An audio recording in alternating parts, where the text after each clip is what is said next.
Father is dying. Then why are we still waiting? We must be patient. Patient while he suffers. The old fool is fading. And good riddance. Quite a laugh indeed. Let the old fool die. Precisely. By sunrise, Ravenshire will belong to us. At last. The fool's end is our beginning. And before this night was over, a family built on blood, titles, and greed would be torn apart forever. But before we return to how it all began, tell me in the comments, where are you watching from? And if you enjoy powerful stories filled with dukes, duchesses, betrayal, inheritance, and shocking twists, subscribe and become part of this growing kingdom. Now, let us go back to the night Lord Edward Ravenshire decided to fake his own death.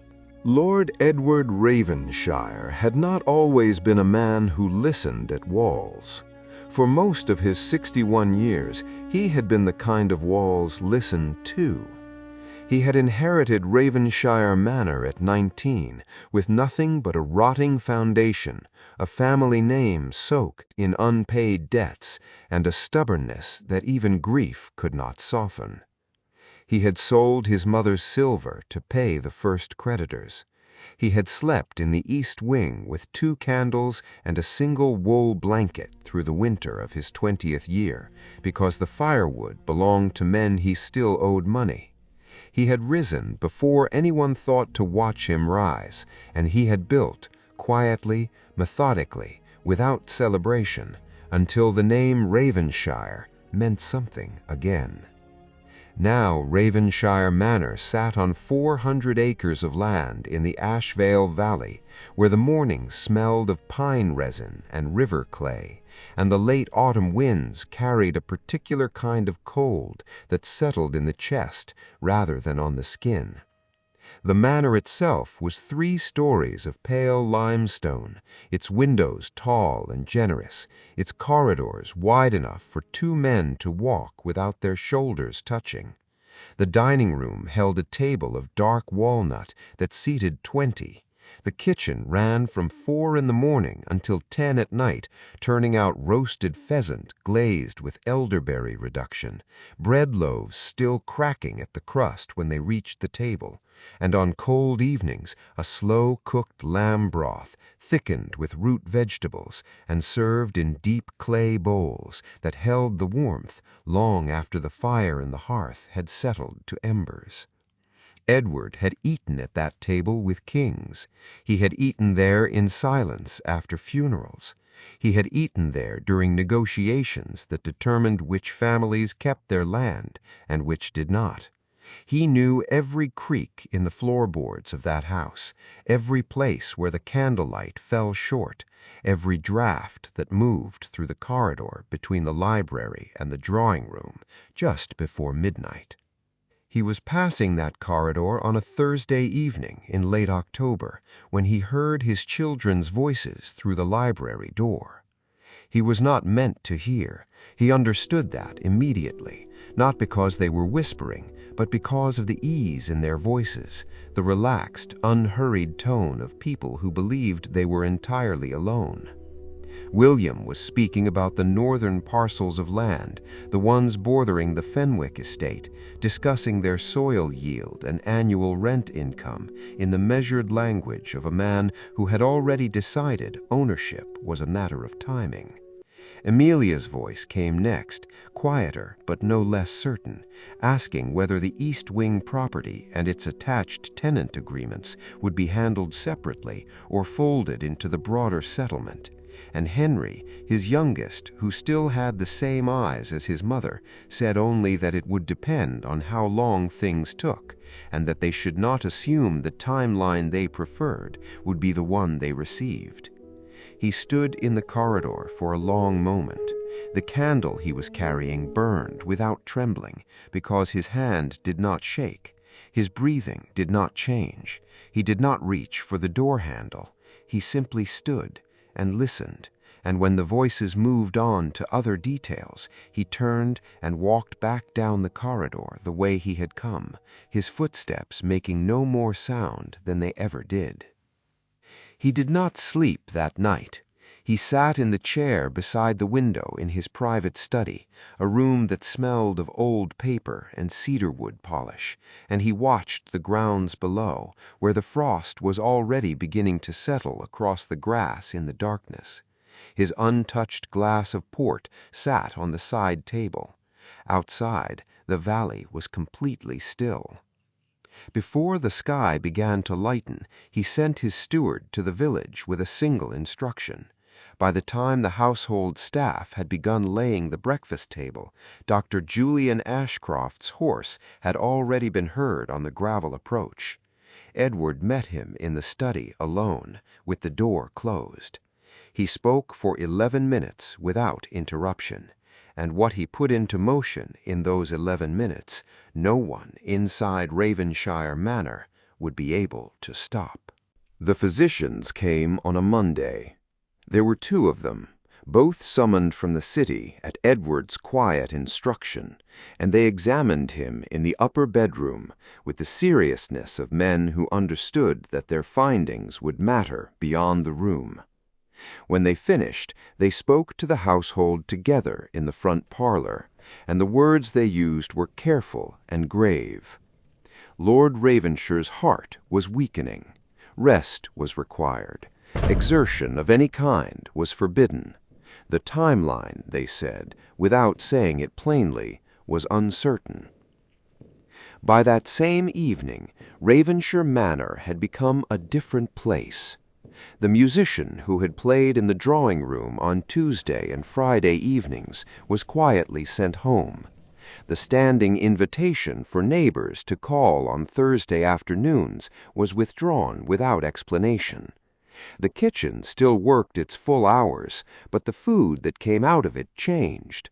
No more roasted birds or long braises, only broths carried upstairs on trays, soft bread, warm milk with honey, the kind of meals that felt less like sustenance and more like apology.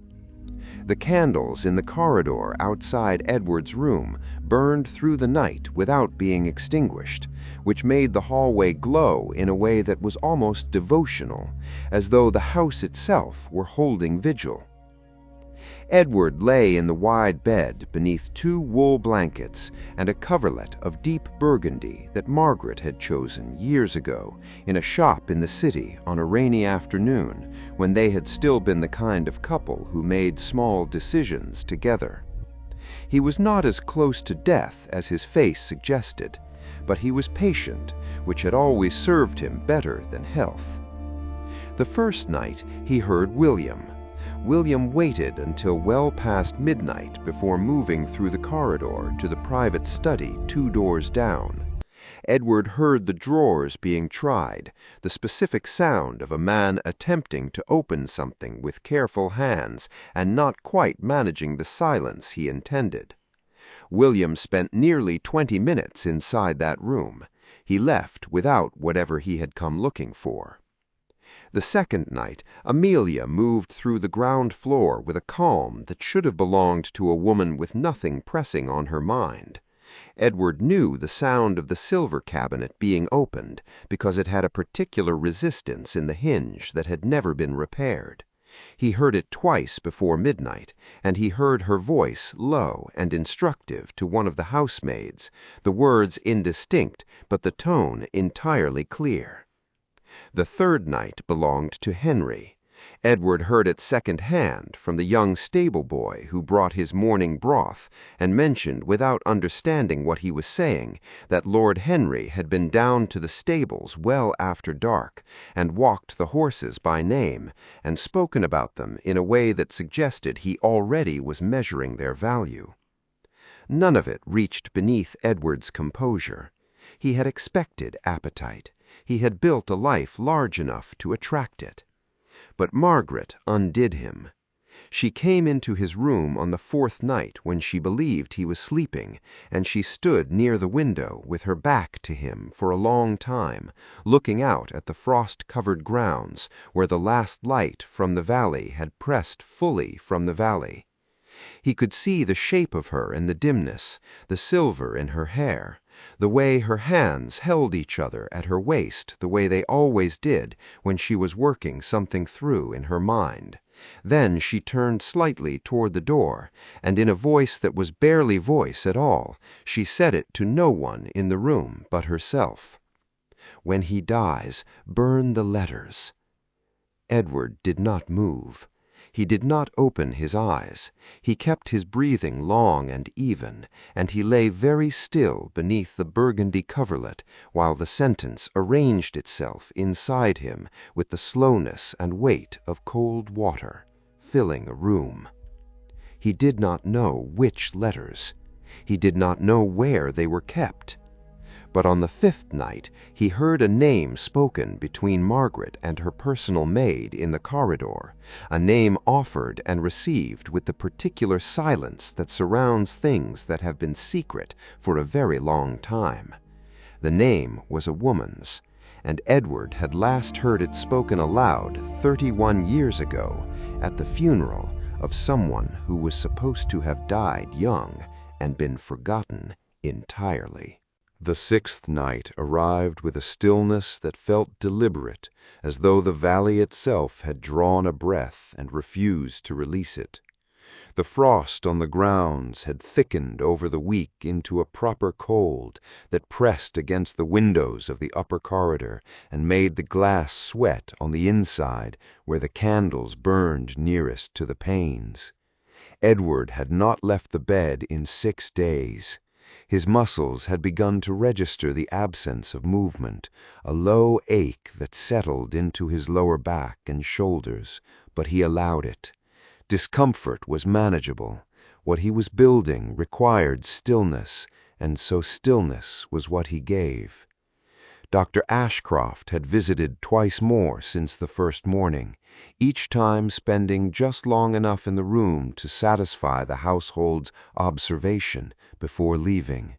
Whatever passed between them during those visits, no one on the staff could have reported with any accuracy, because Edward had long ago learned that the most useful conversations were the ones that looked like nothing at all. It was past the 2nd hour of the morning when he heard Margaret's door open. Her footsteps were familiar to him after 32 years of marriage. He knew the particular weight of her gait, the slight hesitation she had always had on the 3rd floorboard from the landing, the way her step changed on the runner near the study corridor compared to the bare wood beyond it. He tracked her movement through the dark house the way a man tracks something he has memorized without meaning to, through decades of ordinary proximity. She did not stop at his door. She continued to the end of the corridor and down the servants' stair to the lower passage that connected the east wing to the old morning room, a route that bypassed the main hall entirely, and which most of the household had long since stopped using, since the wallpaper in that passage had begun to lift from the damp. Edward had walked that passage himself without thinking twice about it for 30 years. He knew it led eventually to the small sitting room that had once been his mother's, which had no fire and no regular use, and which smelled perpetually of dried lavender and cold plaster. He heard 2 voices when they settled. The sitting room was below and to the east, and the sound did not carry cleanly, but there was a particular quality of silence in the manor at that hour that amplified what it chose to amplify. He caught the shape of the conversation before he caught the words, the low, deliberate register of people who have agreed in advance to be careful, and then the words themselves began to arrive with the irregular clarity of something heard through stone and plaster and 2 floors of old limestone. Margaret spoke first. Her voice carried the particular strain of a woman carrying a weight she has carried for so long that the carrying itself has become the posture. "If your father discovers the truth," she said, "the arrangement collapses entirely." William's answer came without hesitation, which was in its own way the most damaging part of it. "He never will." A pause then, brief, the kind that precedes something that has been said before between two people who know it must keep being said because neither of them is finished needing to hear it. "You were never his." Edward was lying on his back with his eyes open in the dark, and the room around him did not change. The candle on the side table continued its slow burn. The burgundy coverlet held its weight across his chest. The window glass continued to hold the frost on its outer face. Nothing in the room acknowledged what had just been placed inside it. Only the man in the bed registered what had shifted, and he registered it the way deep cold registers, not as a shock, but as a slow, total penetration of something that could not be unfelt. William was his eldest, his heir, the boy he had sat beside through boyhood fevers, whose hand he had steadied on the first day the boy held a ledger, whose name he had spent 30 years making worth something in every room in the country that mattered. And the boy had known, not discovered, not suspected, known, for long enough that the knowledge had been organized, applied, used to shape 10 years of signatures and transfers and missing documents that Edward had attributed to carelessness rather than architecture. He did not rise, he did not call out. He lay in the dark with the knowledge arranged around him, and he asked himself the only question that remained, whether Margaret had managed to reach the others as well. The answer, he understood, before morning would arrive on its own. And on the 7th night, he did not have to go looking for it, because the door to his chamber opened, and all 4 of them came in together. The 7th night came in without wind. The valley outside had settled into the particular frozen quiet of deep November, the kind that made the house feel sealed from the world, every sound within it more present than it had any right to be. The candles in the corridor had been burning for 6 days without interruption, and the wax had pooled and hardened into thick formations at the base of each holder, pale and misshapen, like something that had been melting slowly for longer than anyone had intended to allow. Edward heard them on the stair. Not 1 set of footsteps, 4. He knew each of them. William's deliberate, unhurried pace, Amelia's lighter step that still carried the faint sound of her hem against the floor, Henry's irregular rhythm that had never entirely lost the carelessness of youth, and Margaret's, which he had already memorized all over again in new and ruinous detail over the past 6 nights. They were not trying to be quiet in the way people try to be quiet when they fear waking someone. They were quiet in the way people are when they have already decided the person sleeping is no longer someone they need to be cautious around. The door opened without a knock. The 4 of them entered the room and arranged themselves in the space between the foot of the bed and the window with the unconscious organization of people who had discussed the geometry of this moment in advance. The single candle on the side table threw their shadows long against the far wall. Margaret stood nearest the window. William placed himself closest to the bed. Amelia remained near the door. Henry stood slightly apart from the others, his arms loose at his sides. Margaret spoke first. Her voice was flat, carrying none of the performance of a grieving wife, stripped of every courtesy she had maintained in front of the staff and the physician for 6 consecutive days. "How much longer?" she said. William answered without looking at his mother. "Not long." Amelia's voice was lower, almost reluctant, but she did not hesitate. The physician had confirmed it that afternoon. The heart was weakening further. Henry laughed.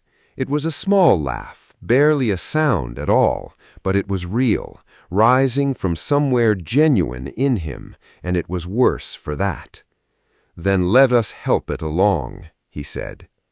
Edward lay with his eyes closed and his breathing slow, and the burgundy coverlet across his chest, and he absorbed the words the limestone walls of the manor absorbed cold, completely, without reaction, storing it for later.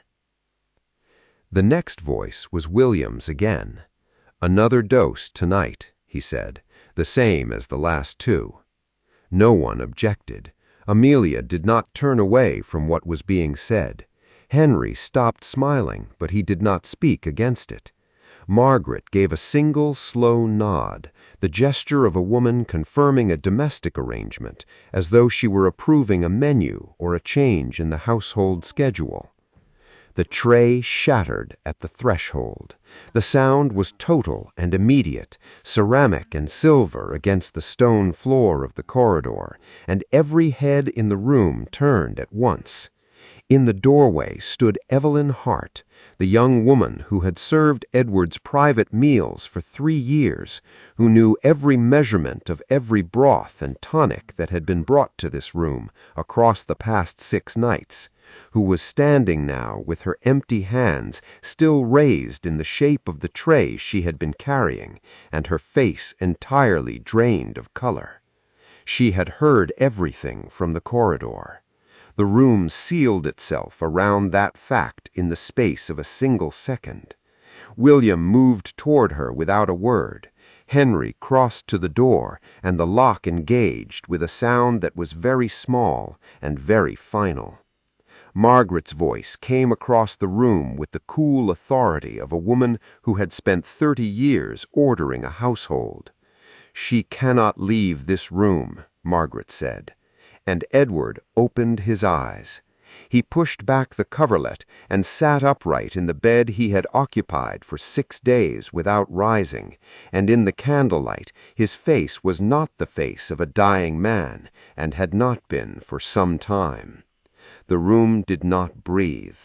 His family stood exactly as they were, each of them frozen in the particular stillness of people whose entire plan has just stood up and looked at them. Edward said nothing yet. He wanted witnesses before he said a word. The bells were Edward's instruction, given to Dr. Ashcroft 7 days prior with the simplicity of a man who had already decided how the evening would end before it began. 3 pulls on the rope in the east tower meant assemble. No further explanation had been required. Ashcroft had nodded once and said nothing, which was why Edward had trusted him with it. The sound moved through the manor like weather. It reached the servants' quarters first, then the guards' rooms in the lower wing, then spread outward across the frost-covered grounds to the cottages and outbuildings where the estate's workers had been sleeping without knowledge of what had been unfolding inside the stone walls above them for 6 consecutive nights. Within 20 minutes, the great hall held more than 40 people, standing in the cold air with candles and lanterns, breath visible, faces uncertain, wearing the expressions of people who had been woken not by emergency, but by something they could not yet name. The great hall was the oldest part of Ravenshire Manor, built 2 generations before Edward's birth, from the same pale limestone as the rest of the house, but thicker walled, higher ceilinged, its rafters dark with age. The banners that hung from the upper beams had been there so long they had become part of the building's smell. Old dye, old wool, cold air trapped in folds that had not been opened in years. The fireplace at the far end was large enough to stand inside and had been lit in a hurry, so the wood was still catching and crackling rather than burning cleanly, throwing uneven orange light across the stone floor. Edward entered from the east passage and took his seat at the head of the hall. He was dressed not in the loose garments of a sick man, but in his full formal clothes, the dark coat with the Ravenshire seal at the breast, the kind of clothing he wore when he received counsel or passed judgment. He had dressed himself deliberately and without assistance, and the effect of it on the room was immediate. Nobody who looked at him looked away. His family was brought in behind him by 2 guards each.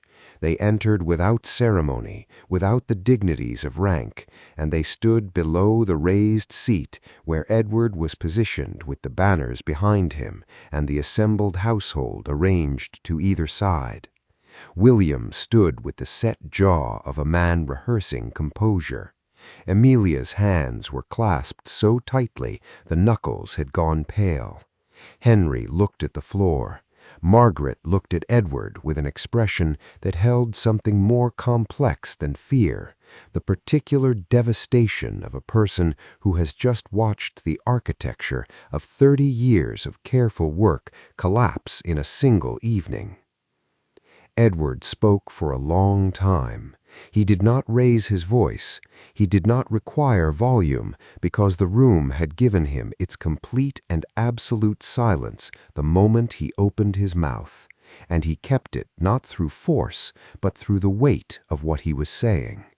He laid it out the way he had assembled it, in order, with evidence, naming each act and the year it occurred and the document that supported it. The ledgers that had been altered, the land transfers conducted without his knowledge during the early period of his illness, the correspondence intercepted and destroyed, the tonic that Evelyn Hart had identified through 6 nights of proximity and a loyalty that had never wavered, the name spoken in the corridor, the 31-year secret behind it. He stripped the titles in plain language. He revoked the inheritance by the authority that had always resided in him alone, and which no forged signature had ever successfully transferred. He ordered exile before sunrise, which meant the gates, the road, and whatever the 4 of them could carry in their hands. The guards had already moved when Margaret's voice came across the hall.